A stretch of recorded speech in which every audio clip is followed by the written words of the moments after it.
Ladies and gentlemen, good day and welcome to the AAVAS Financiers Limited 9-month and Q3 FY26 earnings conference call. This conference call may contain forward-looking statements about the company which are based on the beliefs, opinions and expectations of the company as on date of this call. These statements are not guarantee of future performance and involve risks and uncertainties that are difficult to predict. As a reminder, all participant lines will be in the listen-only mode and there will be an opportunity for you to ask questions after the presentation concludes. Should you need assistance during the conference call, please signal an operator by pressing star then 0 on your touchtone phone. Please note that this conference is being recorded. I now hand the conference over to Mr. Rakesh Shinde, Head of Investor Relations of AAVAS Financiers Limited. Thank you and over to you, sir. Thank you, Danish. Good evening, everyone. I extend a very warm welcome to all participants and thank you for joining us on today's earnings call to discuss the financial and operational performance of our company for 9 months and Q3 FY26 along with the business outlook going forward. The result and the investor presentation have been uploaded on the stock exchanges and are also available on our company website. I hope you have had chance to review them. We have also uploaded Excel fact sheet containing historical data on our website for your easy reference. Joining me today is the entire management team of AAVAS. We will begin this call with the opening remark from our MD, Sachinder Bhinder, CFO, Ghanshyam Rawat, and CRO, Ashutosh Atre. This will be followed by Q&A session. With that, let me now hand over the call to Sachinder. Over to you, Sachinder. Thank you, Rakesh. Good evening to all, and I thank you all for joining this earnings call. I wish you a happy 2026. The recent macro developments have been very encouraging for the Indian economy. The Atmanirbhar Union budget, followed by the positive progress on the India-US trade agreement, marks an important inflection point. These developments are expected to support external stability, improve systemic liquidity, ease interest rates, and create a more favorable environment for credit growth. Q3 also saw several structural reforms, including GST rationalization, labor code implementation, progress on key trade agreements, and continued FDI liberalization. Together, these measures should strengthen household balance sheets and drive urban and rural consumption recovery. The Union Budget 2026 reinforces the government's focus on capex-led growth while continue to support consumption and affordable housing. Alongside this, the High-Level Committee on the Banking for Viksit Bharat clearly positions NBFCs and housing finance companies as key enablers of credit expansion. The emphasis on developing Tier 2 and Tier 3 city economic regions creates a strong structural tailwind for affordable housing. Overall, we believe the macro environment is becoming increasingly supportive for housing finance with improving affordability, stable funding conditions, and a strong runway for sustainable growth. On AAVAS's performance, I am pleased to share that during Q3 FY26, our balance sheet size crossed rupees 20,000 crores, marking an important milestone in our growth journey. During the quarter, we also successfully raised approximately 975 crores, equivalent to $108 million for a marquee multilateral financial institution at a competitive cost. This represents the largest NCD placement in company's history and underscores our position as one of the leading players in affordable housing finance. It also reflects strong external confidence in our measured, quality-led growth strategy and long-term vision.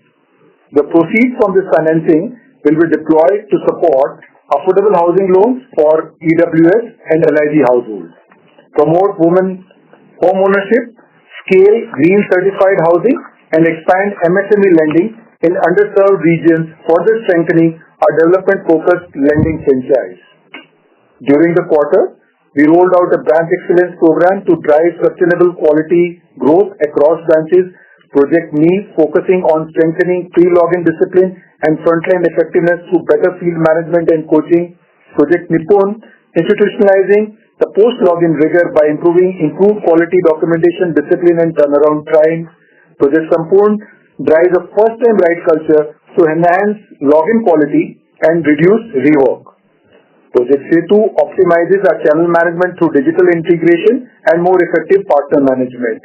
And finally, the Project Rise, which strengthens employee engagement through structured rewards, recognition, and clear career pathways. Together, these initiatives are creating a strong operating backbone for consistent and sustainable growth. On to the business front. After the transition to the new disbursement recognition framework in Q1, operations have now normalized, resulting in a 10% QoQ growth in disbursement due to Q3. Our sanction to disbursement ratio, which was impacted in Q1, has recovered and now stands at more than 80%, demonstrating improved conversion efficiency. Traditionally, Q4 is a strong quarter for us, and we expect this momentum to sustain. Our credit-first approach continues to benefit us with best-in-class asset quality. Our 1+ DPD has shown a sharp improvement across geographies, resulting in lowering GNPA during the quarter. Our AUM grew by 15% YoY to rupees 222 billion. The broader economic backdrop remains supportive, and conducive interest scenario continues to support affordability and demand momentum in our core segments. During the quarter, we further benefited from a lower cost of funds following a 25 bps cut in the repo rate. In today's ALCO meeting, it was decided to pass on 15 bps of this benefit to our customers effective 1st March. This revision will benefit around 70% of our customers who are on the floating rate book, while maintaining an appropriate balance between customer benefit and margin sustainability. Furthermore, government initiatives like the Interest Subsidy Scheme (ISS) under PMAY 2.0, coupled with a stable interest rate environment, continue to support home buyer sentiment and affordability.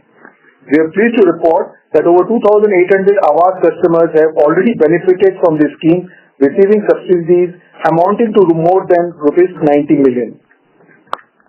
As we look ahead, our long-term strategic priorities remain clear: to fully leverage our digital platforms, distribution network, further strengthen governance, drive scale efficiently, optimize costs, and enhance productivity across the organization. With that preamble, I will now take you through our quarterly performance. Our AUM has now reached at rupees 222 billion. During Q3 FY26, we disbursed loans worth rupees 17.2 billion, registering a 10% sequential growth while maintaining our strong focus on quality origination and prudent underwriting. Our net profit for Q3 FY26 grew by 16% YoY to rupees 1.7 billion, led by 17% YoY growth in NII on account of healthy improvement in spread.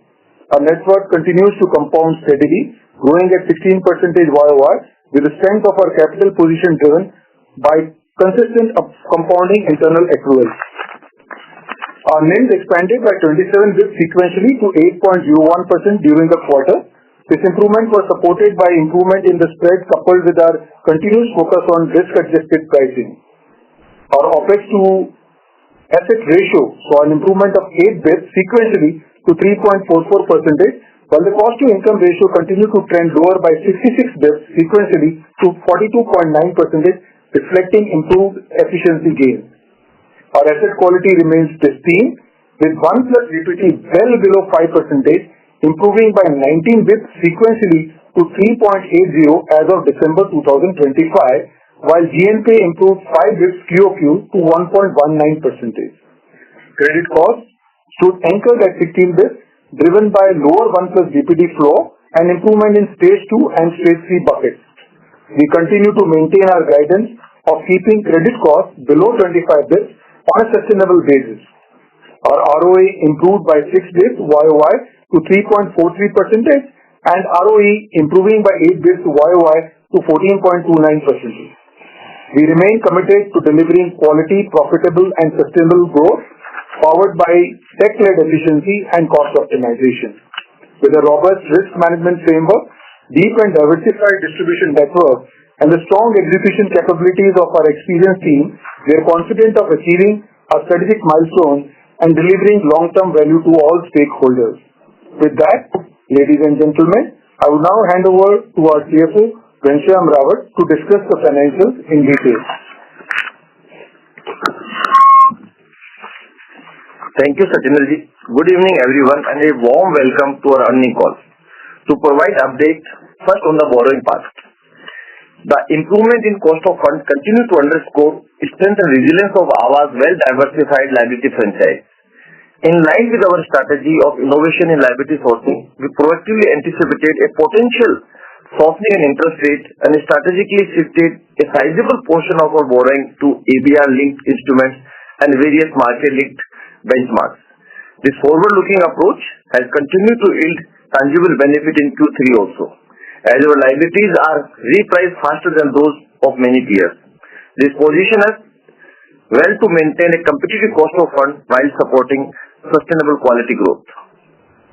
Well-diversified liability franchise linked with various benchmarks and competitively priced in Q3 FY26, we were able to deliver an additionally 16 basis point improvement sequentially in our cost of funds and 56 basis point improvement in 9 months of this year. In today's ALCO, we decided to pass on benefit of 15 basis points to our customers with effect from 1st March 2026. Our spread improved by 40 basis points year-on-year to 5.34% in Q3, while calculated spread increased by 65 basis points year-on-year.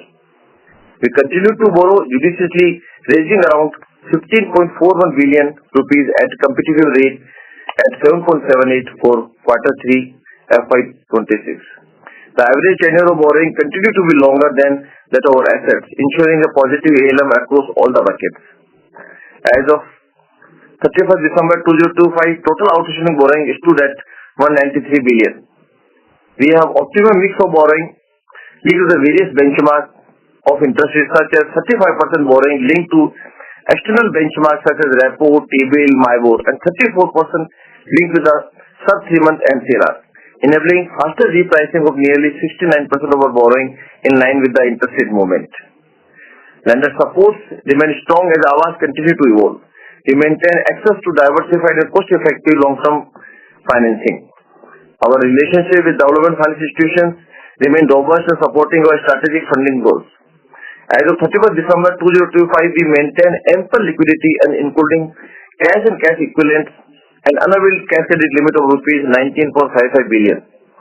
Documented unavailed sanction of rupees 24.54 billion.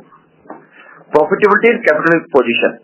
Our net total income in absolute terms grew by 18% year-on-year in Q3 FY26. Net interest margin as a percentage of total assets expanded by 27 basis points year-on-year to 8.01% in Q3 FY26. We remain well capitalized with a net worth of 48.6 billion and a capital to risk weighted assets ratio of 46.4%, significantly above the regulatory requirement. Now I would hand over the line to our CRO, Ashutosh Atre, to discuss the asset quality. Ashutosh, over to you. Thank you, Ghanshyamji. Good evening, everyone. I am pleased to share the key portfolio risk parameters with you. Asset quality and provisioning. AAVAS is strongly positioned to continue delivering industry-leading asset quality. Our asset quality remains within the guided range with one-day past due well below 5% at 3.80% in Q3 FY26 and gross stage 3 and net stage 3 under 1.25% stood at 1.19% and 0.79% respectively. During the quarter, not only in terms of percentage as mentioned by Siddharji, our principal outstanding of 1 plus DPD and stage 3 principal outstanding has also reduced in absolute value. From geographic perspective, asset quality in our vintage states continue to remain healthy. The average 1 plus DPD and GNPA stood well below 4% and 1.25% of AUM. Similarly, in our emerging markets, we are observing healthy credit performance with 1 plus DPD and GNPA levels remaining comfortably within 4% and 1% of AUM respectively.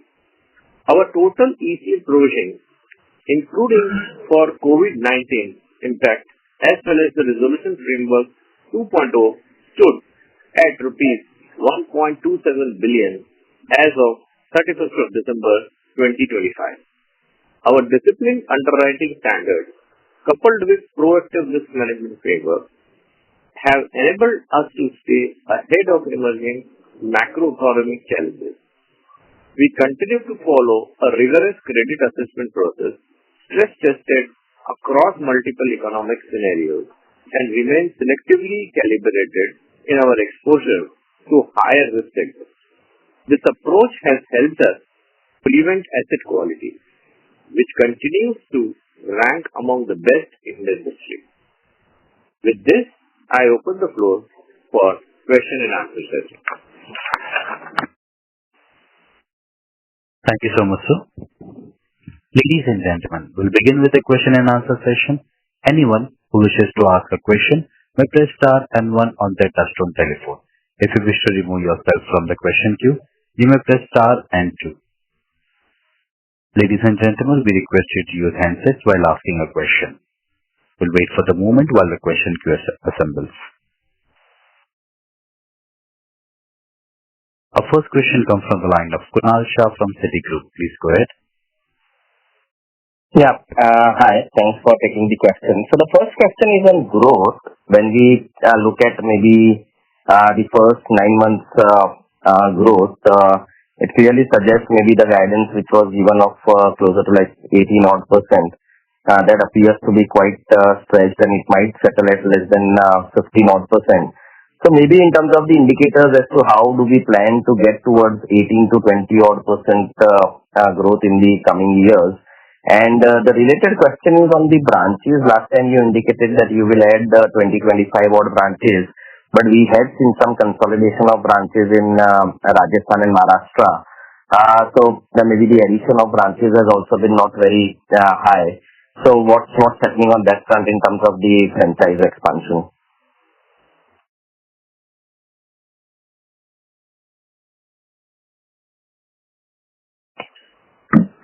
Thanks, Kunal. During H1, we undertook a significant transformation in our business and accounting processes with a calibrated tightening of credit in a relatively subdued macro and credit environment. As communicated earlier, our priority has been to protect portfolio quality and not to pursue just the headline growth. Accordingly, the final AUM growth outcome continues to be influenced by how the macro and credit environment has evolved, even as we remain committed to our long-term growth aspiration. Encouragingly, post-Diwali, we started seeing a pickup in the business momentum, and we expect this trend to continue through our Q4 FY26. Q4 last year was a strong quarter with disbursement crossing rupees 20 billion, and we are confident of exceeding that level comfortably this year as well. On the AUM front, H1 created a meaningful drag on the overall growth run rate, which has led to AUM growth moderating to around 15%. Given this backdrop, our focus for the remainder of the year is to maintain the current growth trajectory while continuing to safeguard asset quality rather than pushing for aggressive growth. The second question on the growth for the next year, looking ahead, FY27 should be a year of strong recovery with from transformation initiatives, a number of initiatives which we have taken, and incremental investments being made in branch expansion to drive growth. With a stable operating environment and a stronger platform in place, we are targeting around 25% growth in disbursement in FY27 while continue to build a resilient, high-quality franchise. And this is how it is planned, is that we are planning to have around 25% of disbursement growth, solving for additional 2,000 crores that we are looking at for the next year. We already are ahead by 500 crores in our monthly average run rate. That will add on to the total cumulative sum. The branches opened in the last 24 months will give another 200 to 250 crores of additional business, whereas we are opening additional 50 branches in the next year, which will contribute about 100 crore odd of business.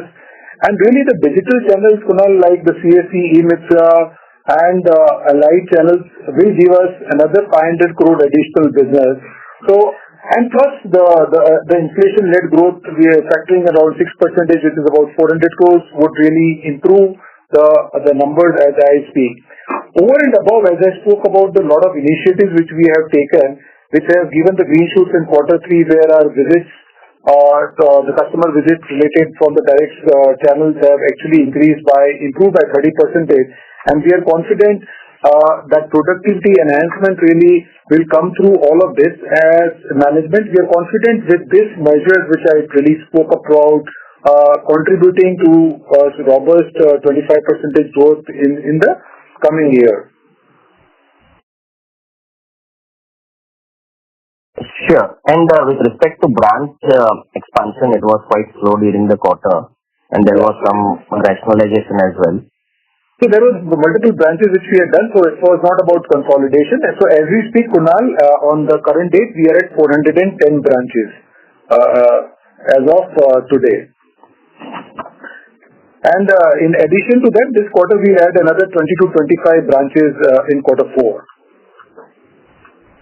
Okay, so that trajectory, maybe that guidance still continues in terms of adding 20-25 branches in the second half.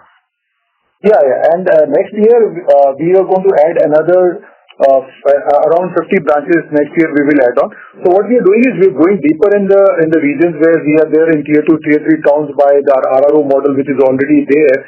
So I think that deepens our market as far as that is concerned. Open a lot of where we've stabilized the RROs and we find that there is a good potential. We looking at converting into the model branches, what we call the model branches, which are like self-sustained branches at a lower infra cost, which really helps us to build that. So we continue our guidance and our trajectory of geographic expansion by going deeper and opening physical branches. Got it. That helps. Yeah. That's all from my side. Thank you. Thanks, Kunal. Thank you.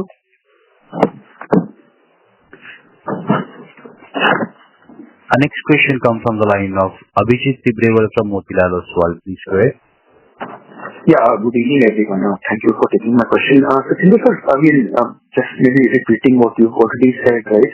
But again, I think while we have managed to get some handle on the BT out and the portfolio attrition this quarter, which I'm sure was driven by all the actions that you would have taken, because from what we hear from other housing finance companies, the competitive intensity continues to still remain very high. So, but I think disbursement momentum kind of still leaves a lot to be desired. What we usually know, right, 40-60 kind of a disbursement mix between 1H and 2H. Even if we were to do that, right, I think we still fall a little short of what maybe you would have targeted on disbursements for this year. So, I mean, while you've already partly answered it in the previous question, but what were the growth headwinds this year, and what will change next year for us to start accelerating on growth, except for this addition of branches that you just explained? So, Kunal, Abhijit, thanks for joining the call. And see, if you place it in the two ones on the growth, as we said it, because we had the transformation of the accounting process of disbursement recognition, so quarter 1 cover up, whatever was there, I think that actually delayed and lagged our entire stuff for the current financial year. So I think that is one which was there. Secondly, as a conscious call of some of the states which we had taken in Karnataka and other places, as we start seeing in quarter 2 and quarter 3, we started stepping up. And that's more to really look at it from a perspective of the credit environment and the overall environment based on the khatas and e-khatas and stuff which was there. So I think there were a couple of those stuffs which actually had the muted one. On the second question of how do you really span out the growth for the next year, so as we highlighted on the projects which we highlighted, on specifics, the digital channels which really have started contributing to us like CSE, e-Mitra, incrementally would contribute more than 500 crores on a monthly average run rate, which is there for us. Currently we are at a 500 crore monthly average run rate, but additional CSE and e-Mitra would contribute to an extent of another 500 crores next year. So we are confident of the digital channels. We are confident of the branches which have opened in the last 24 months, really contributing, including the new branches, additional about 300 crores really coming across from there, plus an inflationary small bit of 6% growth coming across from the inflationary-led growth, plus the initiatives, whatever we spoke about on the productivity enhancement. And as I spoke that visit to customer ratios actually have improved by 30%, is finally really helping us improve the productivity. So primarily the input really is getting refined and crystallized, and we've seen the green shoots in quarter 3. So we are confident that we'll be able to carry forward in quarter 4 and build that in the next financial year. Got it, sir. So then on the disbursements again, if I look at the disbursement mix very clearly, right, until last year, the non-HL in the disbursements is typically used to be around that 35% ballpark. Now, if I look at this year, it is consistently, the non-HL piece is consistently above 40% in the mix. So, I mean, how is the demand landscape today, purely in individual home loans? And the related question here also is that, I mean, recently, right, I mean, at least some of the larger HFCs who reported, they have all been talking about kind of moving towards near prime and affordable.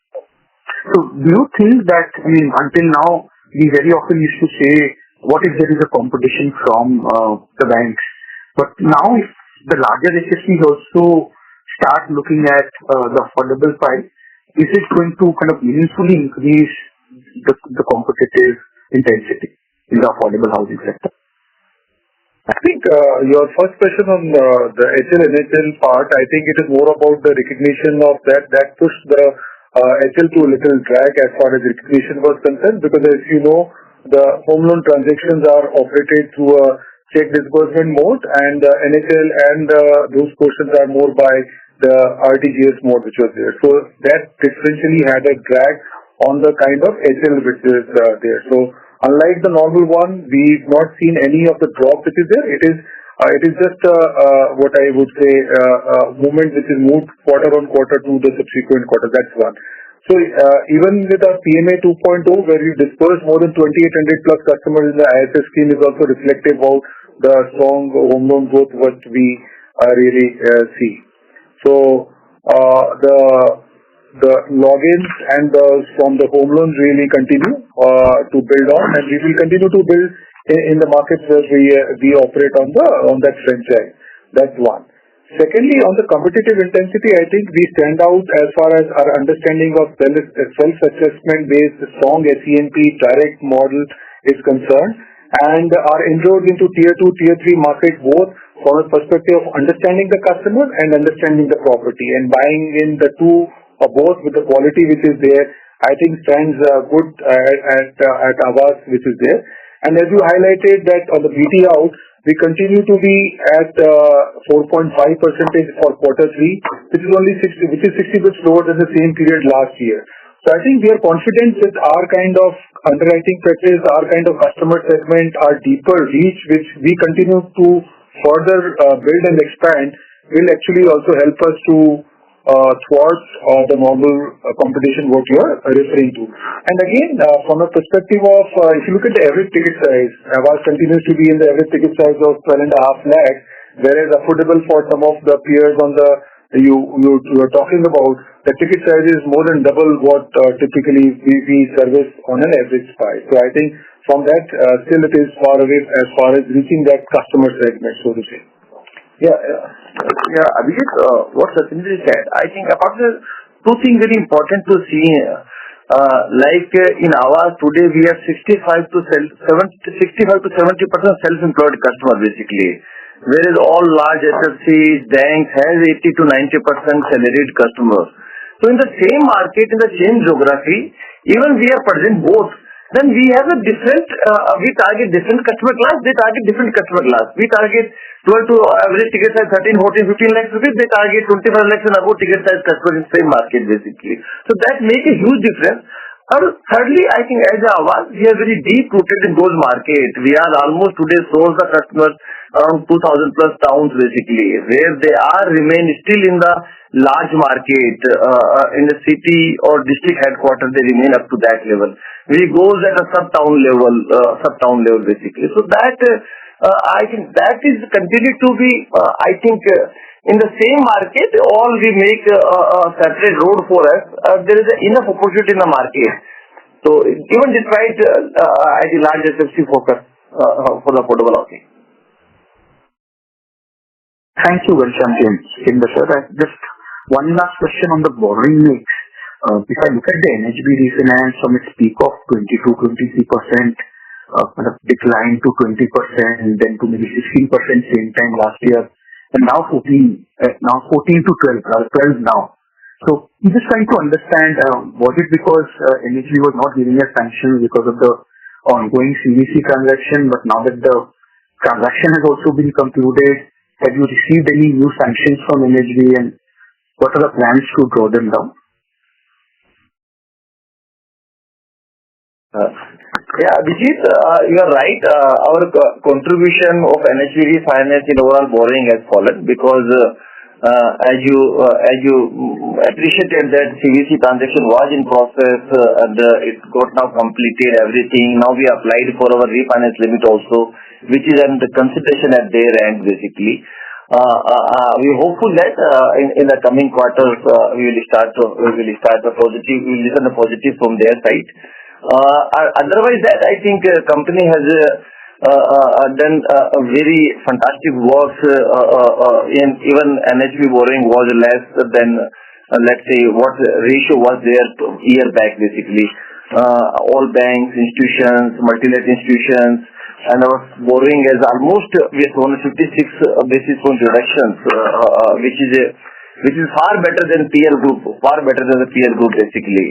Even sequentially, our overall interest cost is lesser than the quarter two basically, which shows the strength of liability franchise of AAVAS. Now we are already AA plus, AA rated a positive outlook, and so that is also helping us basically to explore the new market of borrowing at a competitive price. Got it, Sanjay. Thank you so much for answering my question, and I wish you and your team the very best. Thanks, Sanjay. Thank you, sir. Our next question comes from the line of Varun from Kotak Securities. Please go ahead. Hi. My question was regarding to disbursement and how we see disbursement going up, what will be the driver. So, in light of that, I would want to ask, what is the login to sanction ratio for us? How has it trended over the last 2-3 quarters when we have tightened the screen? And is there leeway over here that as the field staff get normalized with new credit screen, that the ratio might increase? The second question is with regard to the disbursement. I think you've mentioned that the new channel partners currently contribute about 7%.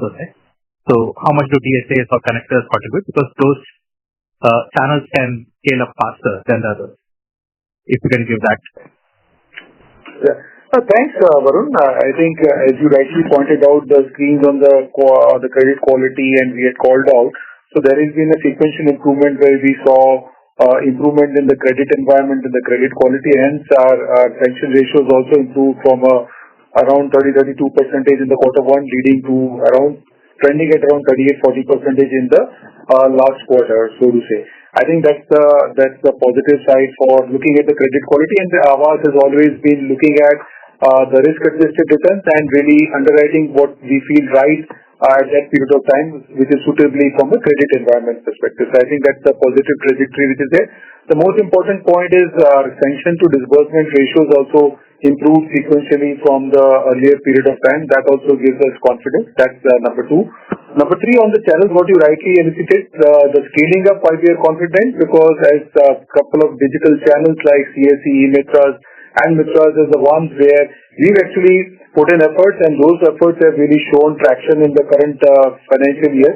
And as we enter the we are in quarter four and entering the new FY, it gives us confidence of an incremental scope of expanding at a faster pace, which I elicited that it is going to contribute an extra around 500 to 600 crores from those channels. And the other part which we said that on a muted expansion of the branches, the last 2 years branch opening, the new financial year branch opening further adding an impetus about 200 to 300 crores, plus the retail inflationary-led growth which we have taken at a very, very conservative level, about 6%, further contributing to another 200 to 300 crores for the next financial year, plus the productivity improvement, as I spoke about in my call about the various projects and the branch excellence which we have taken. And therein also we've seen the green shoots about improvement in the quality of login, the customer visit increasing by 30%, really improving the quality import. Also will continue to contribute to our expansion of the scalability in a right format. Plus, earlier part, as I said, that we had a little muted geographical growth on certain parts of Karnataka, knowing the the credit environment, and the part of the Khata-related stuff which we had hold on to our disbursement. So we've seen that acceleration also happening in that pace, so that also will start contributing.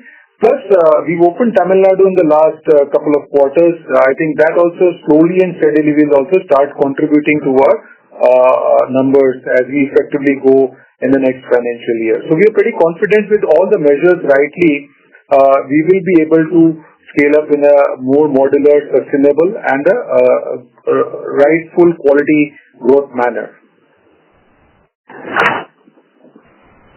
I just had one more question on the incremental yield. So after the PLR cut, what is the gap between the incremental yields and the book yields? Where will it trend towards? I think incremental yield is already, even without 15 basis point reduction, it already got transmitted because by spread corrections which keep on happening when we source the customer. So new business will not much impact, but by 15 basis point reduction, we will have almost overall AUM will reduce by 9 to 10 basis point overall impact on the book, because we have almost 37-38% fixed rate book. So it will have a 9-10 basis point impact. Thanks. Yeah. And I think, let's say, I further update you on that piece. It will another we see few basis point cost of borrowing reduction in this quarter. So overall, we are comfortable, or we are confident our spread will remain around 5.25% for the year ending. A few basis point, 2 basis point here and there, but roughly we are confident to have 5.25% is met by the year. Currently we are at 5.34 as we speak for the current quarter.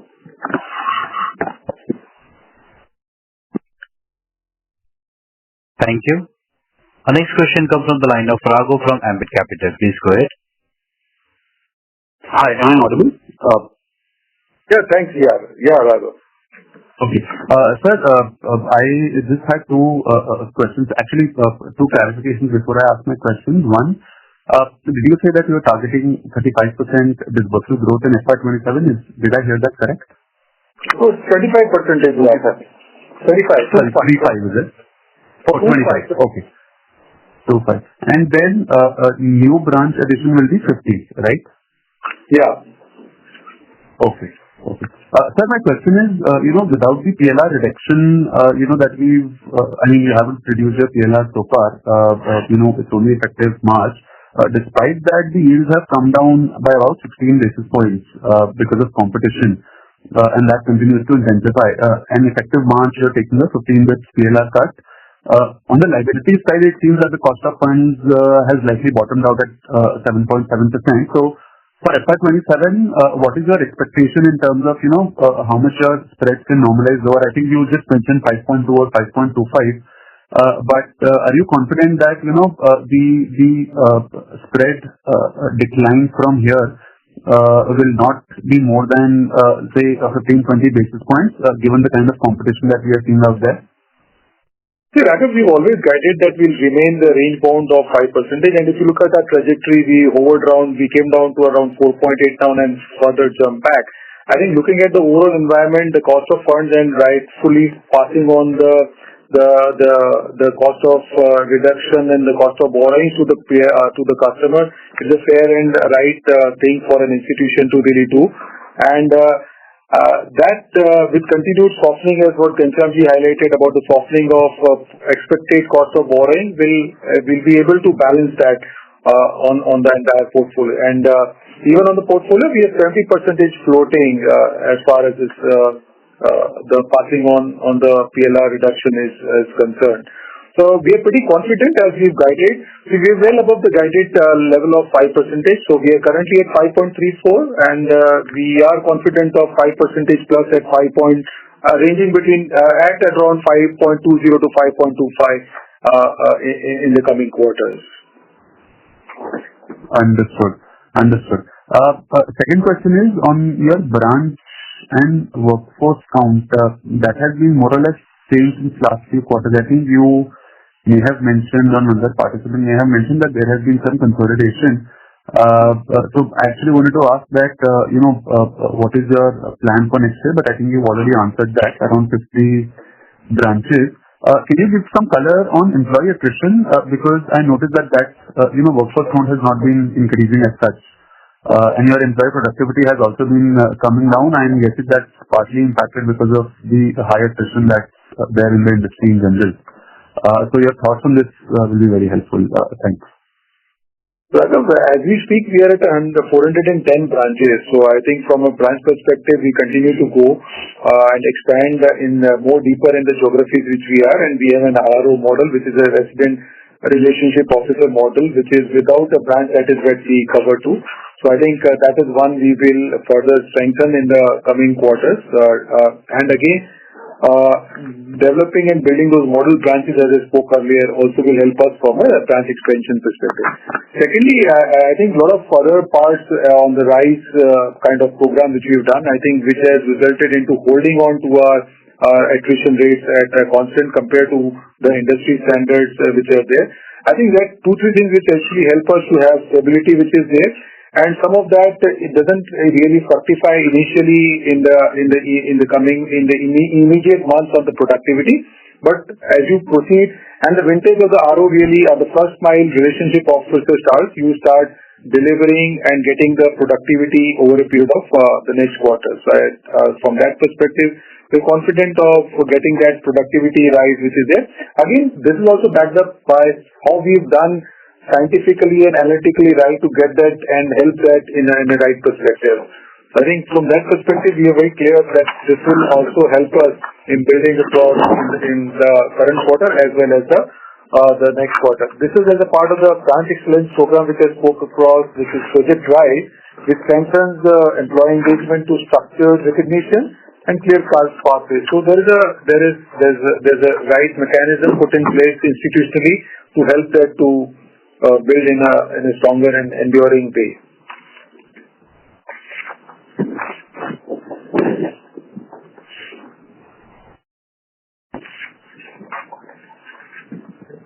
Raghav, are you there? Yeah, I'm all done. Thank you. Thank you, Raj. Thank you. Our next question comes from the line of Shipal Doshi from Equirus. Please go ahead. Hi, sir. Thank you for giving me the opportunity. My question was on the asset quality front. So there, undoubtedly, we've done decent performance with trends improving. So incrementally, is that also likely to help us on seeing better business momentum as we can now relax some of the underwriting related norms in the coming quarters? Would we look at doing that in order to, let's say, revive business momentum and our disbursements? So, Shipal, we've always looked at risk-adjusted return, looking at the credit environment, and whenever we felt that it is conducive as far as our standards, I think we accelerate.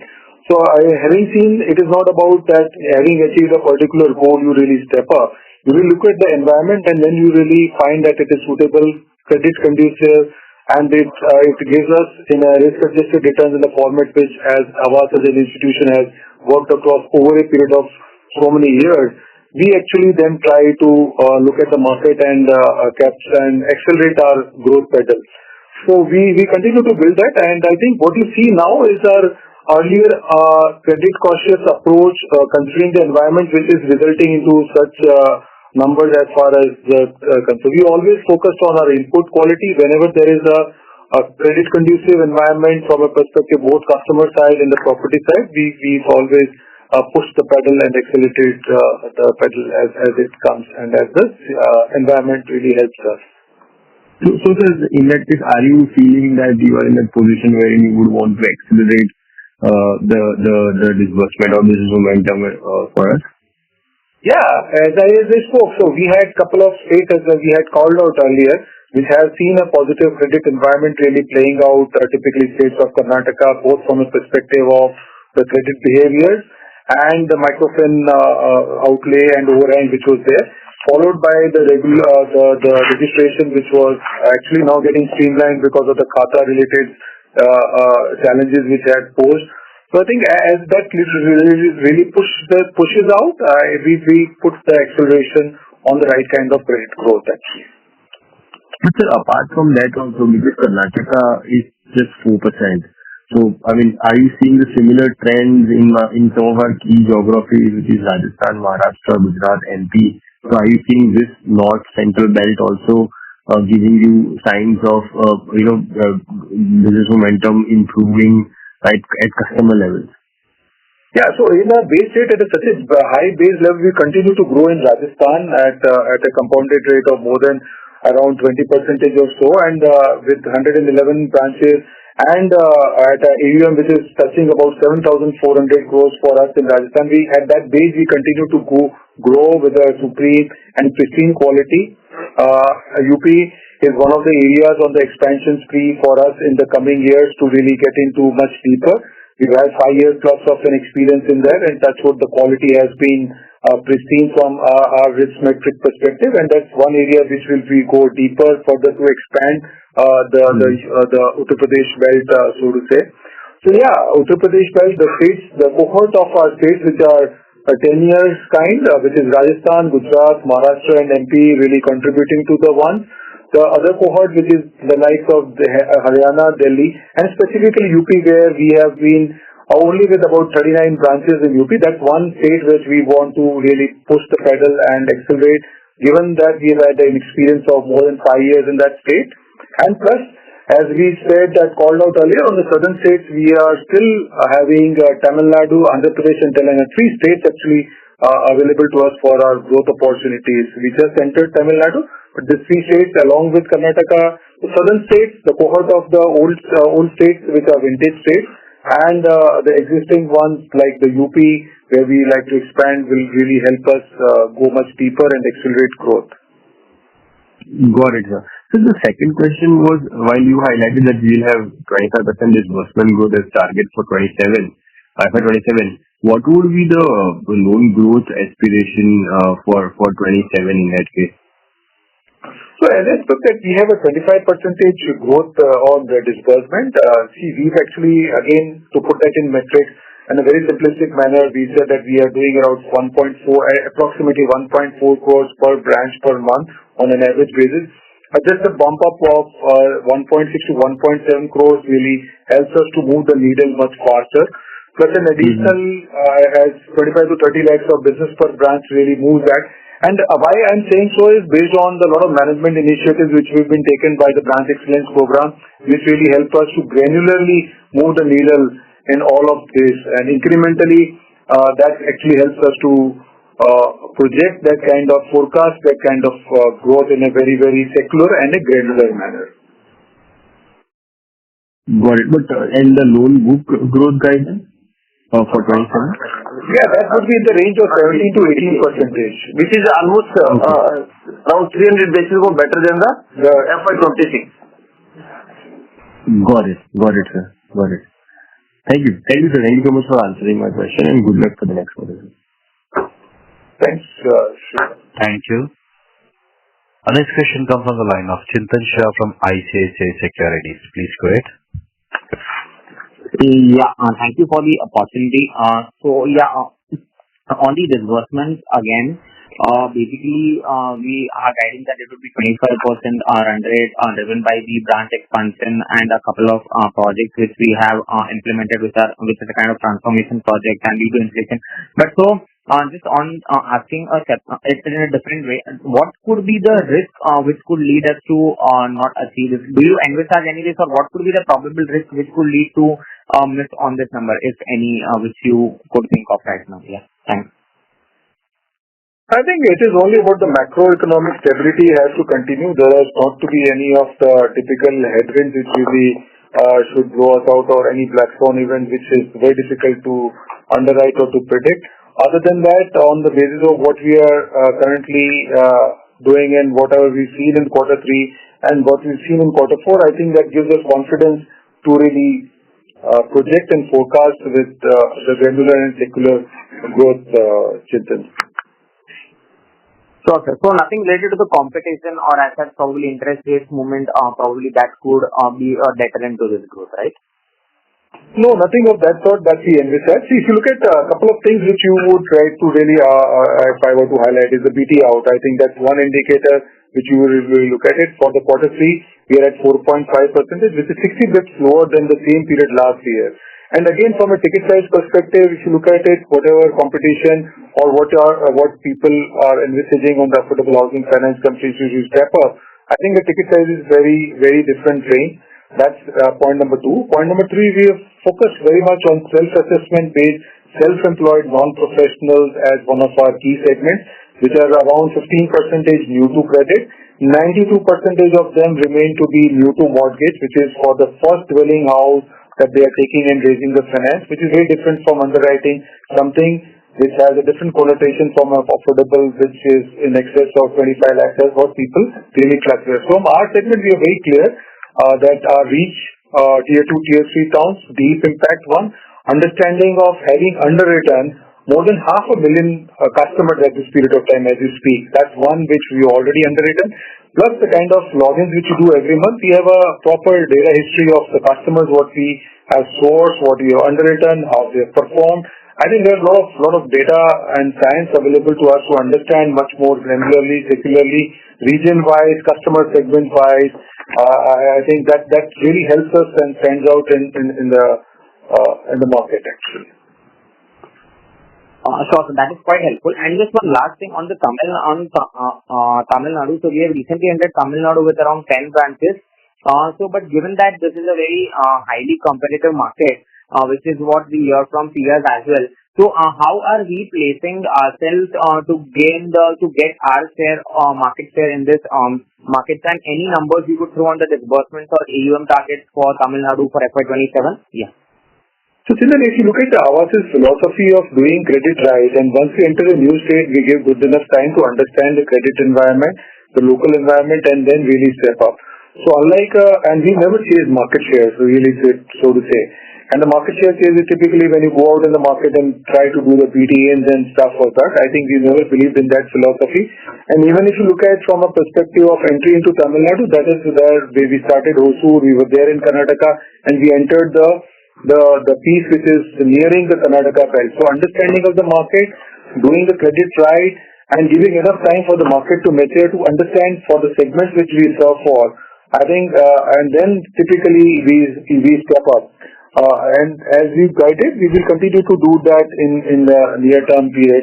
And we are confident in the next year having opened 10 and another 7. So we have 17 branches that will additionally have about 75 to 100 crores next year to our city. But as I again reiterate, we never chase market share. I think when you start chasing market share, I think it's very important to get the foundation right in the new state which you do. So like, for example, the last state which we entered was Karnataka. So we're very conscious about what we underwrite, what we put the fundamentals in place, and then really accelerate which is there. And to your point of competition, I think from the perspective of the market segments which we serve, we are very sure about the kind of potential which is available there, as we are clear on SCMP focus, unserved, underserved, plus the new to credit and new to mortgage. I think that gives us confidence getting into those markets and building that. And I think I look at from an opportunity perspective for AAVAS, because if you look at, we have 3 wide open spaces available, 3 states are actually available for us to really build on, which is Tamil Nadu, Andhra Pradesh, and Telangana. Sure. So this is quite helpful. Thank you and all the best. Thanks. Thank you. Next question comes from the line of Rajiv Mehta from Yes Securities. Please go ahead. Yeah, hi. Congrats on good performance and asset quality and spread. I just have 2-3 things. First is, for having a better productivity, any changes planned in incentivization for employees and channels? That's first question. Second is on this 1+ DPD improvement. Did the bounce improve, or did we make a better effort on collections and hence we were able to correct, the same a larger volume of bounce? And third is on asset quality. Generally, traditionally, we see a large pullback in buckets and sizable NPL recoveries in Q4. It did not happen last year because it was a difficult income liquidity environment for customers. But this quarter in Q4, can you revert back to that traditional movement in asset quality which we generally see in Q4? So I think you have three questions. I answered the second question. I think the input quality of credit underwriting is the ones which really define on risk-adjusted returns, and doing the robust risk management practices has always helped AAVAS right from day one. And foundationally, our risk architecture really contributes towards sound sourcing, sound underwriting, and sound risk management. And coupled with state-of-art digital and analytical-backed collection mechanism, and that we say that we have a robust one on predictive, prescriptive, and descriptive analytics to really forecast the probability of the bounce much before the customer really bounces. So I think all of have been perfected. I think all of that really put together really helps us to deliver for what numbers you see on board. That's the answer to your question number two. Question one was on the employee productivity. As I spoke that the branch excellence programs under the part of where we focus on really helping the channel and helping the last mile frontline salesperson to know where to go, how to go, and how to approach, aided by digital mechanisms that's led by the PIN code identification, the market identification, and coupled with a lot of CSC-led or e-Mitra-led kind of sourcing, which is also helping to really increase the one. So what is important there is that how do you increase the throughput when your input increases by the visits which I said. I'm again reiterating that we've seen a 30% increase in the sales visits by the front line, which has resulted into the good quality really coming in and finally resulting into a good stable growth. And again, we will really look at Gen AI bot implementation in quarter 3 which will actually help in collection as an advanced state from our analytics perspective, which will also help in the quality which is there. And as we move on this, we will enhance digitally aided and to the frontline staff to increase their productivity in a right manner. So I think we are incentivizing the right kind of effort by digitally aiding them to perform and helping them to really source right, source well, and source it in quality manner. And the third question was on the traditional pullback that we see, which is very significant in Q4 asset quality. Would we see that kind of a pullback in this quarter as well? By seeing the January number, I think we are at a good trajectory. We have a pullback in 1+. Or 1+ always have, I think, after a quarter, we start to see a good bounce back in the 90+ and stage 2 basically. So we are quite hopeful our number will be much better on the quality front, because across the state we have seen improvement across the states.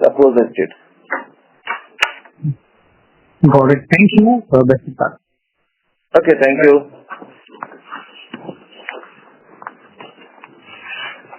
Thank you.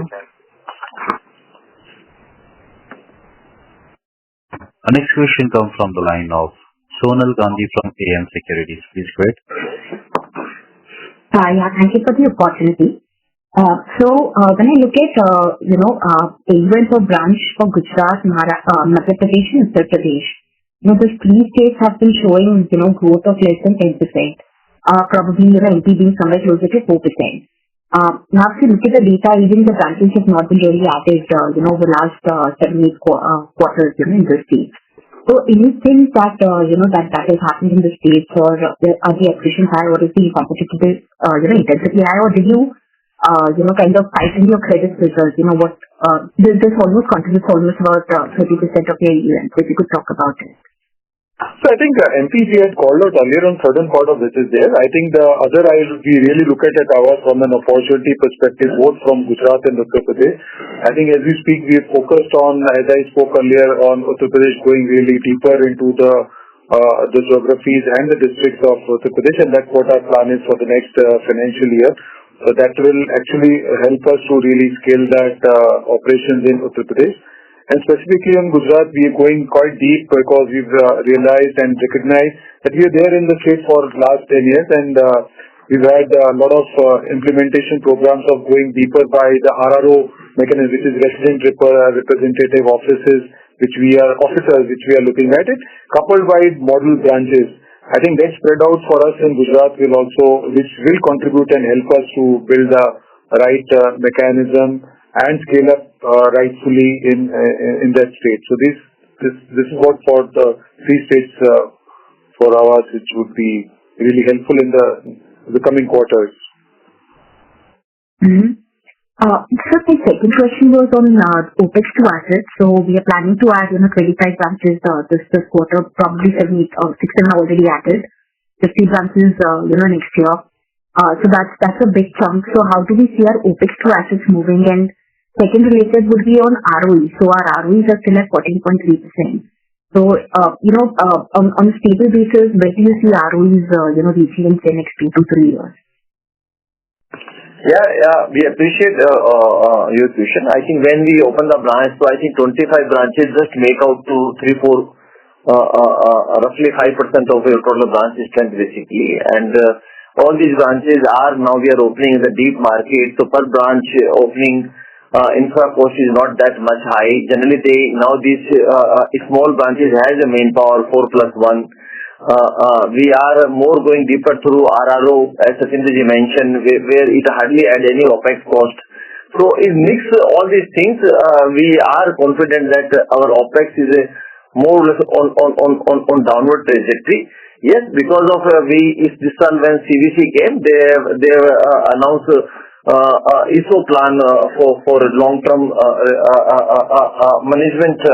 Growth management performance driven so that is extra cost came in this quarter 3 basically. If you remove that one, so you will find it is not much change in quarter 2 to quarter 3 or year basis. So excluding ESOP cost, we are at a similar level. Yeah, with the digital all the infra tech invitation, we are looking forward next year another 25 basis point OpEx saving in the next year, and with this 25% disbursement growth, 18% in the AUM growth will give us a 25 basis point OpEx saving in the next year. The ROE part? ROE, so again, our ROE, I think usually overall ROE basically, we are now close to 5% plus spread after I think 6 to 8 quarters after that basically, which is now more or less sustainable despite 15 basis point reductions. OpEx, as I mentioned, we are in that range. Credit cost, we are not seeing much change. We are confident 20 basis point credit cost across I think in next couple of years every year we don't see. So all these lead to sustainable better ROA, and ultimately our growth is coming to back, so that will increase our leverage. So obviously right now we are almost 16% on net worth growing on annually without bringing new capital on the table because of all these India's adjustment on P&L basis. You find ROE around less than 15%, but at net worth growth level without taking any new capital, it is 16% around consistently basically. So we are in that trajectory of let's say AUM grow net worth growth 16% to 18% in next couple of years. Okay, sir. Thank you.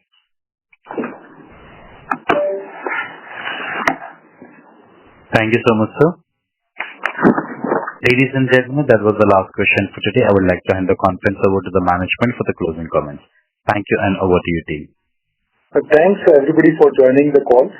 As we conclude today's earnings call, I would like to extend my sincere gratitude to each of you for your time, engagement, and continued support. The progress we've made is a testament of our unwavering dedication of our team, the trust placed by us in our shareholders, and the enduring loyalty of our customers. Looking ahead, we remain optimistic about the opportunities that lie before us. We are confident that our strategic initiatives, underpinned by product risk management and a customer-centric approach, will continue to deliver sustainable growth and long-term value for all our stakeholders. Should you have any further questions or require additional information, please feel free to reach out to Rakesh Shinde, our Head of Investor Relations. Thank you once again, and we wish you all the best for the days ahead. God bless. Thank you so much, sir. Ladies and gentlemen, on behalf of AAVAS Financiers Limited, that concludes this conference. Thanks for joining us, and you may now disconnect your line. Thank you, team. Thank you.